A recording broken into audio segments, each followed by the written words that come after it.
Assalamualaikum warahmatullahi wabarakatuh. Perkenalkan, nama saya Aulia Pertiwi. Saya mahasiswi Teknik Industri Universitas Mercu Buana. Di sini saya akan mempresentasikan ujian akhir semester saya di mata kuliah Organisasi dan Manajemen Perusahaan Industri, yaitu tentang PT Samsung Elektronik Indonesia. Sejarah perusahaan. Perusahaan Samsung dikenal sebagai salah satu produsen elektronik seperti panel LCD, TV, dan memori chip.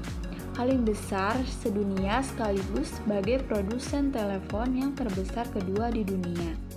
Diketahui awalnya sejarah perusahaan Samsung sebagai perusahaan yang bergerak di bidang perdagangan, ekspor beragam produk dari Korea Selatan ke Cina. Pada awalnya, sejarah perusahaan Samsung didirikan pada tahun 1938 oleh Lee Byung-chul secara bertahap hingga berkembang menjadi korporasi multinasional seperti saat sekarang ini. Di Korea, kata Samsung berarti 3 bintang yang berkaitan dengan berbagai jenis usaha yang ada di Korea Selatan dan juga di berbagai belahan dunia. Samsung bermula pada saat Lee Byung-chul datang menuju kota Daegu dan kemudian mendirikan Samsung Seingho.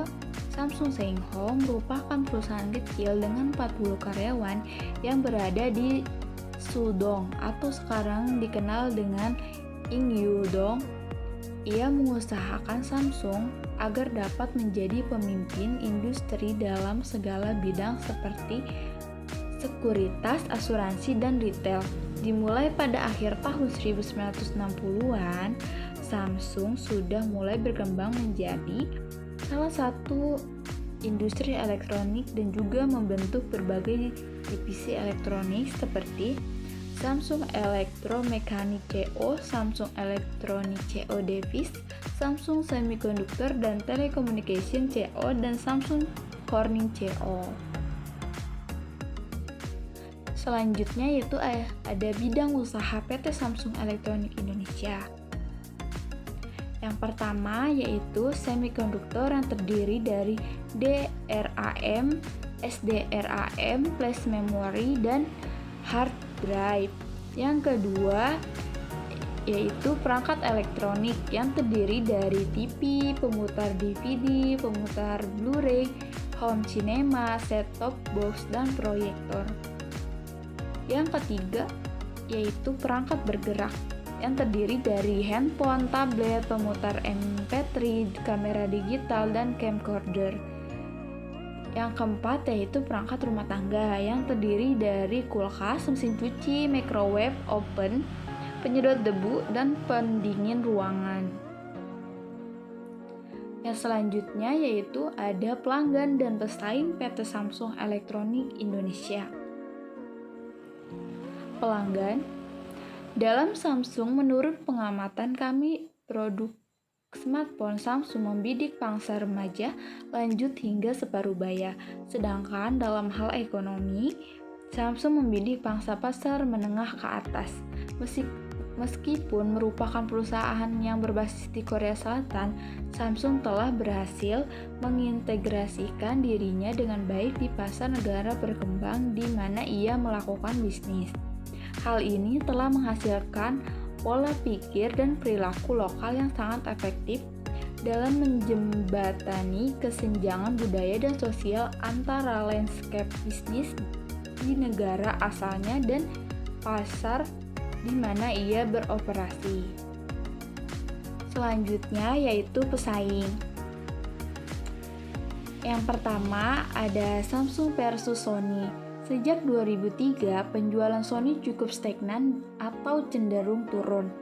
Selain itu, profitabilitas merosot sejak tahun 1997. Penyebabnya adalah Sony tidak pernah lagi meluncurkan produk-produk inovasi baru. Lain halnya dengan Samsung. Samsung merupakan sebuah perusahaan yang tidak sebesar Sony, namun menawarkan produk-produk unggulan dan berkinerja hebat. TV dan produk elektronik Samsung juga dikenal karena kualitasnya yang bagus. Yang kedua yaitu ada Samsung versus Apple. Perseteruan Apple dan Samsung sempat menjadi headline news di berbagai berita. April 2011, Apple menggugatkan kepada Samsung dianggap visi Galaxy Tab 10 versi pertama menjiplak iPad. Selang beberapa hari, Samsung menggugat balik Apple yang dianggap meniru teknologi 3G dan wirelessnya. Mei 2011, pengacara Samsung meminta kode dan data dari iPhone 5 dan iPad 3 karena Samsung mencurigai produk Apple yang terbaru meniru konsep Samsung. Pesaing selanjutnya yaitu yang ketiga, Samsung versus Ericsson. Setelah kasusnya dengan Apple, Samsung dituntut oleh Ericsson mengenai pelanggaran hak paten lagi. Pada kasus ini, tidak ada kesepakatan harga royalti yang harus dibayarkan ke Ericsson karena dinilai Ericsson meminta harga terlalu tinggi terhadap Samsung. Samsung menilai kedua perusahaan mengacu pada prinsip fair, reasonable, dan non-discriminatory atau yang disebut FRAND. Artinya, paten yang sama harus dikenakan harga yang sama kepada pihak yang berbeda. Yang selanjutnya yang keempat, Samsung versus Microsoft.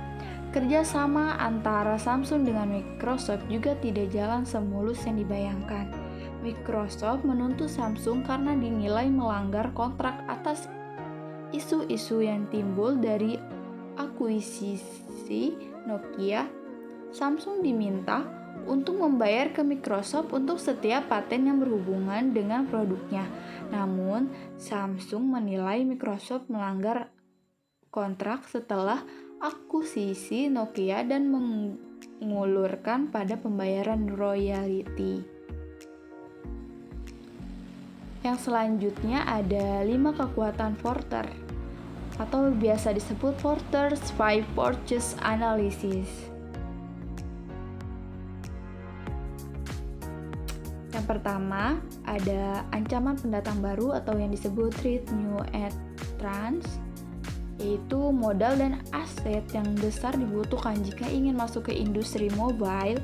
Sulit untuk memulai di sebuah industri di mana telah ada perusahaan yang beroperasi dengan berbagai strategi biaya, tetapi jika bisa menemukan alternatif produk dan berinovasi mungkin saja bisa masuk dan bertahan di industri tersebut. Pendatang baru akan dihadapkan pada isu permanen di industri ini, yakni berinvestasi pada R&D yang bisa menciptakan produk inovatif yang unik. Selain itu, pendatang baru juga harus dengan cepat memperkuat brand name ketika mencapai economy of scale perusahaannya melalui proses supply chain serta pengembangan jalur dan infrastruktur distribusi. Dari hal yang diuraikan di atas dapat dilihat bahwa kesempatan pendatang baru untuk masuk menjadi rendah. Selanjutnya yang kedua yaitu ada ancaman dari produk pengganti yang biasa disebut threat of substitutes. Bagi Samsung, hampir semua handphone yang memiliki fungsi dan performansi hampir sama dengan Samsung dapat diperhitungkan sebagai produk substitusi dilihat dari OS yang digunakan. Ini termasuk device yang dijalankan oleh Android Operating System atau disebut OS dan yang bukan dibuat oleh Samsung, Motorola Droid ataupun perangkat lain dengan OS yang berbeda seperti iPhone atau BlackBerry.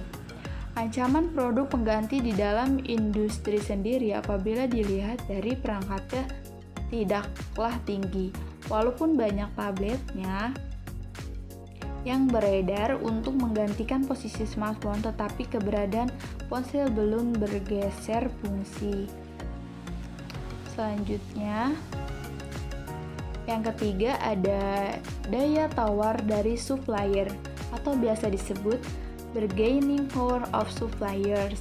Jika meninjau perusahaan Samsung ini, daya tawar suppliernya rendah karena Samsung adalah penghasil sebagian besar komponen atau piranti untuk produk yang dijualnya. Yang keempat yaitu ada daya tawar pembeli atau biasa disebut bargaining power of buyers. Pembeli memiliki kekuatan yang besar untuk beralih ke satu produk karena mudahnya akses informasi pada era sekarang mengenai spesifikasi lengkap produk, teknologi serta harga yang sangat bersaing untuk barang elektronik. Dan yang terakhir yaitu yang kelima, ada rival yang kompetitif, biasa disebut rivalry among exacting competitors. Banyak sekali pesaing yang bergelut di industri yang sama dengan perusahaan Samsung. Dengan kemajuan teknologi yang pesat, akan menjadi susah bagi Samsung untuk meraup untung besar jika tidak selalu melakukan inovasi dan membuat gebrakan baru seperti apa yang telah mereka lakukan sebelumnya. Yang selanjutnya ada strategi yang digunakan oleh PT Samsung Electronics Indonesia. Yang pertama, strategi integrasi vertikal. Samsung melakukan outsource ke eksternal supplier dan lebih serius pada kegiatan manufaktur yang mandiri. Samsung berpikir bahwa dengan menguasai manufaktur yang mandiri, maka akan dapat menghasilkan advanced produk. Samsung juga sangat perhatian untuk menekan biaya serendah mungkin. Salah satunya terwujud dalam pemilihan lokasi. Samsung mengoperasikan 12 pabrik atau manufaktur di Cina pada tahun 2003 dan juga India dengan tujuan mengambil keuntungan yang berlimpah dengan tarif upah kerja SDM yang murah terutama pada sektor teknologi. Samsung sangat cerdik mencegah komoditas supaya tidak terjebak, yaitu dengan mengkostumisasi atau mengkombinasikan produksi sebanyak mungkin. Yang kedua yaitu ada strategi diversifikasi produk. Samsung bertujuan untuk menaikkan harga dan profit margin dengan menjual smartphone yang berkualitas tinggi. Tidak hanya ditekankan pada teknologi baru, tapi juga desain. Ini membutuhkan strategi inovasi yang dapat menghasilkan produk-produk yang baru dan menarik. Cheo Yun memutuskan bahwa Samsung hanya akan menjual smartphone high-end, sehingga membutuhkan investasi dengan jumlah besar untuk penelitian. Oleh karena itu, diversifikasi produk membuat Samsung menjadi berbeda dari kompetitornya. Diversifikasi kemungkinan Samsung ikut bermain di siklus smartphone yang juga dipakai oleh beberapa produsen smartphone lainnya. Dengan strategi memposisikan produk yang terperinci, maka Samsung akan mudah untuk memasarkan kepada segmen yang tepat. Yang terakhir yaitu ada digital convergence strategi. Samsung memusatkan perusahaannya untuk bermain di produk teknologi digital. Ia pun berhasil berdiri sebagai leader dalam era digital, terutama dalam hal smartphone. Samsung Digital Convergence mengacu pada dua tren, yaitu menggabungkan beberapa teknologi di dalam satu produk utama atau major product dan beberapa teknologi yang terhubung dalam satu jaringan. Sebagai contoh, Palm OS yang digabungkan dengan cellphone dan cellphone yang digabungkan dengan kamera menjadi tipe SPHI 700. Dengan pemusatan pada teknologi digital, maka akan membawa kepada jaringan di mana-mana. Sekian dari saya, kurangnya lebih mohon maaf. Wabillahi taufiq walhidayah. Wassalamualaikum warahmatullahi wabarakatuh.